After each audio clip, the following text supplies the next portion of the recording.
You're welcome back to the Pulse on the Joy News channel on Multi TV. Now, as we continue to analyze the outcome of the 2016 presidential and parliamentary elections, we will be focusing on the electoral fortunes of both the NPP and the NDC in one of the swing regions, the central region. We begin from that corner because many have called it the blue ocean sweeping away the greenery of the incumbent administration. Just so you understand, the NPP managed to sweep 19 out of the 24 seats in the region, while correspondent Richard Kojunyako has been speaking to some voters on what may have influenced their voting decision. He lost heavily. I mean, they lost 12 seats. They had 16 seats. They lost 12 seats. Why do you think that accounted for that? Because they said they had built a lot of infrastructure in the central region. I can say that they didn't know the problems on the ground. Let me say that. They thought themselves that they have built infrastructure. And let me tell you, the problem for the youth of the day is not infrastructure. It is jobs. So I think they voted for candidates who were able and willing to address their problems, which is jobs. That is the more reason why I'm very sure NDC lost majority of the seats in Central Region. Let me come to this young man here. So, if the NDC will lose heavily over Central Region. Okay, I'm in Central Region. They will lose and say, and Central Region for the why is reaching baby. You may be a yard, a pre no year of focusing the Nejma, or have a Central Region, to do another way. In the same pre on ye out to the Biani, it might be Central Region. In see what one can ya 2 months, Nankan, Wabba, San Yamaba, of fortune wine, but the West Stadium, West Kotokaba Market, Elmina Bridge, why a Commander Sugar Factory. I was in Sinastana and this will lose Central Region. That them a come Kade. Be this year, youth be a shade a juma, or pede juma, Obermanum, none so on your be, and mammy be a brand home one for school now. What way I will call on him? No, so I too, I wash my mini. I say, you mean you walk. Nase a bannet in a fear, they are Abas and see or two, and also a year or a cade or pede jumaban. One boy, my jumacono, but when you be anyway too dash, I'll come back to you. So then tell me, why did the Central Region fall for the NPP instead of the NDC that they had been with previously? Well, the region that I know of, that is Central Region, we have did it again. They had always voted on issues and have put it again. Of course, the issue you may be looking at may not be the issue that people in this particular region looked at. You might be thinking of infrastructure, of course it's true, but they look at things that of course benefit them. They look at things that transform their lives and so on and so forth. Like any other Ghanaian, my people in the region were looking at the issues with fishing activities, for instance. So are you satisfied with the kind of change that we have got now? Me did tumba papa. Mas menu there waiting. If you know, part I did you. Yeah, pede changing about the same thing. It's a change now by and so you get to me there. Why am I changing? Are you comfortable with this kind of change that Central Region has led? Definitely. Even though I'm with PPP and change that we were seeking for did not fall for PPP, but it's all the same change. All change will change. Okay. All right. So now, finally, what would you say, and what are your expectations going forward? Well, of course, change has come, but that is not all. It is not just a matter of getting the change and being there. All what Nana Adodan Kwekufuado promised that, said to Ghanaians, they are going to hold him to that. He's going to be accountable to every single thing that he said. So it is not just a time for change, it is a time for hard work. And that is what you need to put, and has already said that the people that is going to bring on board, that is what they need to seriously concentrate on. Yes, of course, change has come. Change will come again no matter what and in any form, any way. But what is important the Ghanaians are looking for is the fact that all the things that he promised, that based on which he's been given this tremendous victory, need to come to fruition. They should start working so the Ghanaian populace will know that, of course, the direction that they went, the change that they sought for, which they have gotten, of course, worth it. So that's a quick focus group discussion that Richard Kojunyako did with some of the residents in Cape Coast on why the NDC lost the region and how the NPP won. And joining me via Skype now is Richard. Richard will help us appreciate in some more detail what has accounted for this. We also joined on the lines by the NPP's Regional Secretary, Kwamna Duncan, for more in helping us with this discussion. Richard, let me begin with you briefly on what you found on the ground. So yes, they speak to a lot of things that had to change, but what were the key factors here in this wind of change we saw in that region? Well, Francis, I feel that the people just needed change, but there are other underlying factors that also accounted for this change. If you look at the central region along the coastal belt, there are a lot of constituencies that are there.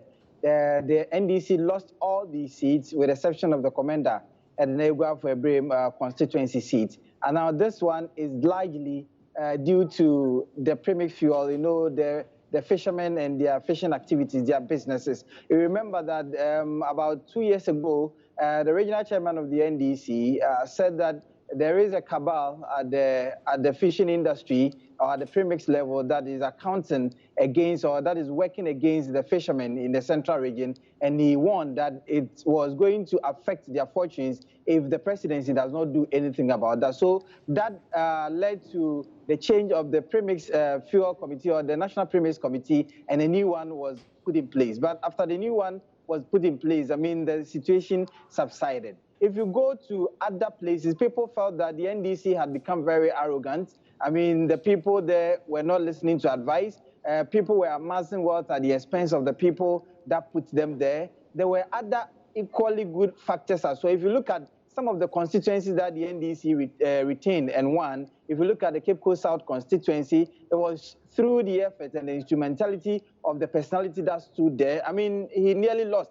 Kweku Hagan, the regional minister. If I guess that if he was not a regional minister, he would have lost because he had done a lot of things. If you look at the Kotokraba market that he engineered, if you look at some buses that he's procured in the constituency that bring students from their houses to their schools and all of that, and the asphalting of the Cape Coast Road. If you go to Ejumako Enyane Siam constituency, Keisha Latoforsen was another good member of parliament and candidate that the people had a lot of trust and hope in, and so they voted for him. But if you look at the margin, even between him and the NPP candidate, you saw that he nearly lost the seat. But for what he had done, his personal contribution, he would have lost. If you look at Queen Stapokia Sawyer's constituency, the Agona East constituency, the woman has been doing a lot beyond her office. He's been doing certain things personal from her pocket, feeding the BEC candidates when they are going to write exam, with the exception of the KEA seat that the PPP nearly won, because the margin between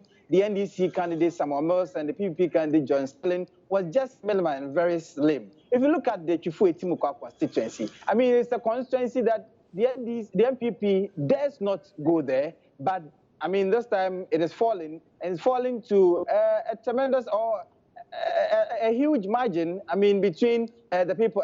Of course, the parliamentary candidate elect has tried twice. He's not been successful, but this time they voted overwhelmingly for him. So if you look at some of these changes that occurred, it means that the people really need a change.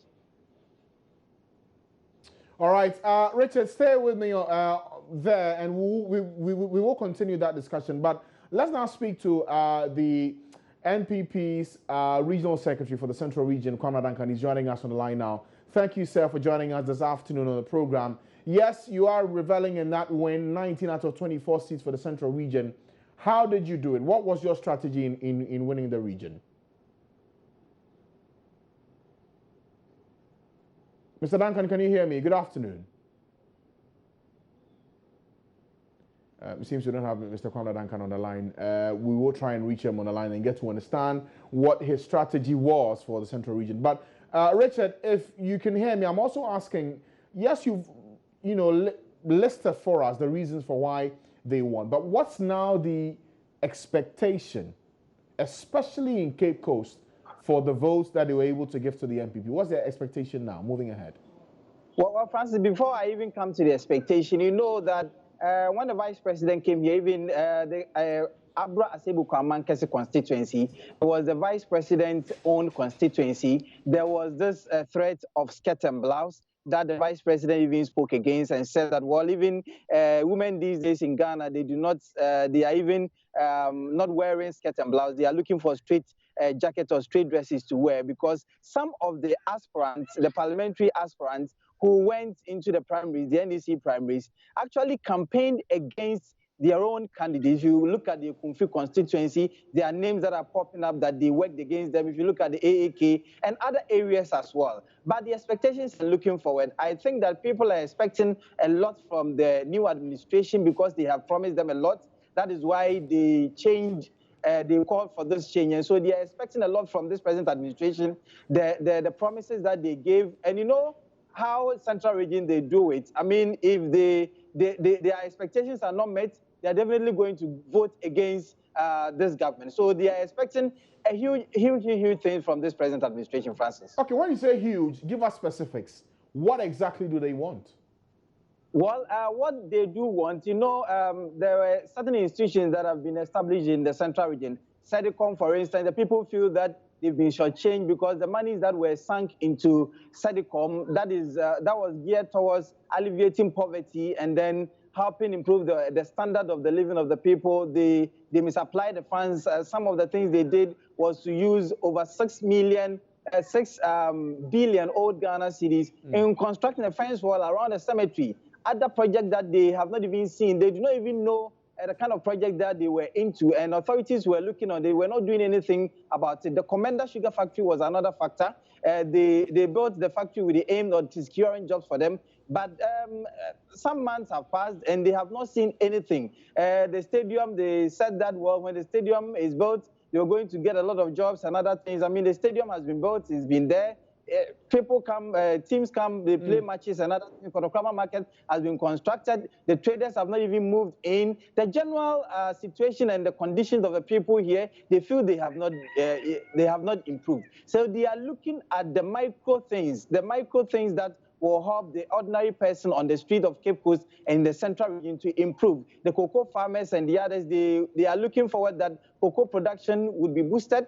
They will, when they go on fishing expedition, but especially the fishermen, they will also get fish and they will get it easily. They will get premix fuel regularly so that their businesses will improve. So these are some of the things that the people in the region are looking up to. All right, thank you, Richard, for the wrap on the Central Region in focus, the expectations as against what led to their voting pattern in this year's elections. Great analysis there. Thank you, Richard. But we are now joined on the line also by the Central Regional NPP Secretary, Kwame Duncan. Mr. Duncan, thank you for joining us. Thank you to my brother. Great. So I know you are reveling in the victory you've won, admitted, and congratulations to you in that regard. But what was central to you getting the Central Region this time? Well, first, let me say hello to you and good afternoon to you and to your numerous listeners, and I don't know whether viewers in addition. The Central Region, as you know by the history of the Fourth Republic, is one that swings. And usually the swinging normally happens after a two-term cycle. So if you go back to the voting pattern, NDC in 2000, we boycotted. Virtually, they occupied all the seats in Central Region. In 1992. And then in 1996, when we entered the race, out of 17, NPP had 3. Cape Coast had not then been cut into 2. Then Upper Dinsha had also not been cut into 2. And Ejima Kwenye, those were the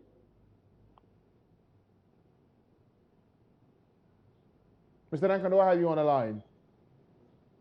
Oh dear, I think we've lost Mr. Duncan on the line there, but he was trying to explain to us with some historical antecedents why he believes that the wind of change blew strongly in the Central Region. We'll try and get him back on the lines to speak to him a bit more on the developments in that regard. But joining me in the studio is Malik Abbas, the deputy head of our political desk. He's been keenly monitoring and he looks at the numbers and it tells a very interesting story. Malik, we've heard from Richard. Tell us the people's thinking as to why they voted in that direction.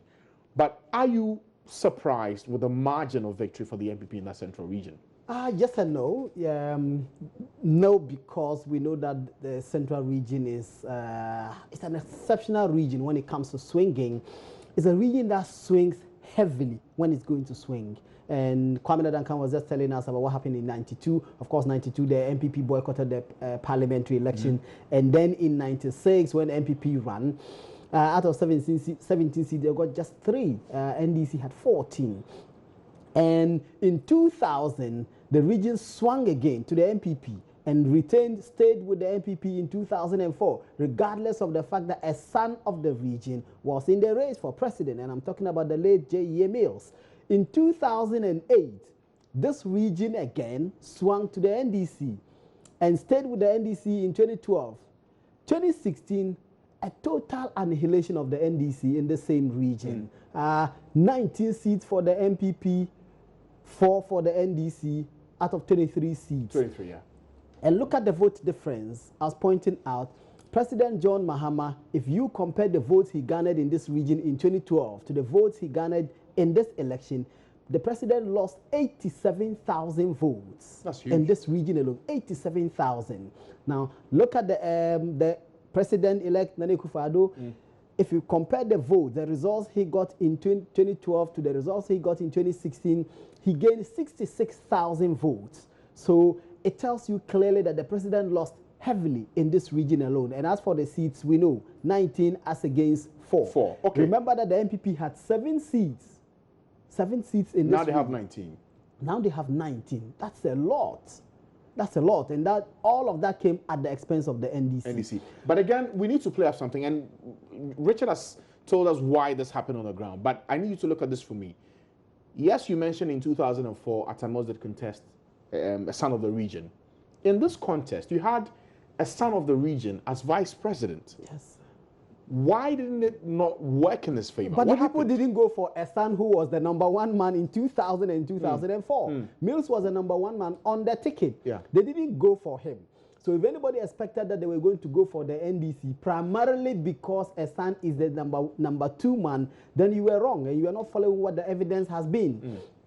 I think there were other factors that decided the election other than just who comes from where. And this region has shown us clearly that they do not vote on the basis of who comes from where. They vote on the basis of what the issues are and what the mood is at a material time. I think a combination of factors generally across the country. And you went to one of the constituencies, Otusenya West, and did the report as part of Battleground when we did that prior to the elections. It was clear to you and to all of us that jobs was a major problem because there were a lot of people in this region, like in other parts of the country, who had difficulties in securing jobs. So that was _1. There were problems with farming, and Richard was talking about cocoa, because we know that in this area, apart from fishing, they do cocoa and other agri-produce as well. Farming in terms and fishing, of cocoa, we know that the government's handling of cocoa has been very difficult. We know the Kufuor government introduced mass cocoa spraying. We know that the process itself was bedeviled with corruption and all of that. Our colleague Kwete Nete did investigations that revealed that some of the fertilizers that ought to have gone to the people didn't go to them. Some of the pesticides that would have gone to them to spray their cocoa in order that the yield will increase so that they can make more money. It didn't happen. There was black market, there was insider trading, and people were not getting what they ought to get. That affected the produce that they obtained. That also affected the incomes that they got. So believing that the government was not managing these processes in a manner as to inure to their benefit economically, they had to punish the government by voting out the government. Then again, the attitude of the political leaders themselves. If you listen to Richard carefully, he points out that the 4 who retained their seats, notably Kweku Rikitshagan, who is a regional minister now, and Kisla Forsen, who is deputy finance minister. These 2 guys really did well. Another person who also retained her seat is also a deputy minister. These persons work extremely closely with the people.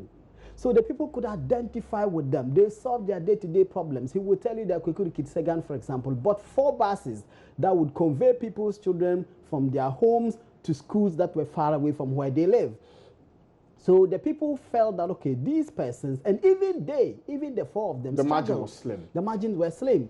The rest of them didn't quite cut it. So if the people believe that you are not solving their problems and they couldn't identify with you, they would punish you. The leadership of the party itself, remember, not too long ago, when under Mills, when Ama Benyo-Ado, who is now a member of Council of State, was a regional minister, she was engaged in open fights with the regional chairman of the party, Bernard Alute Jacobs. And they were fighting over what? Contracts. So if your party comes into power and the leaders of the party begin taking contracts and making money and living in a manner as to tell the people that, look, we are living better than you now, the people will punish you. I think that then places it in a very bigger issue here. It means that for any voter in the central region, as a political party, you should be very scared in dealing with them. Absolutely, because you can't take them for granted. You take them for granted at your own peril. And it was obvious to some of us that the election was going to be really, really difficult in that region. And I pointed out that, look, this region,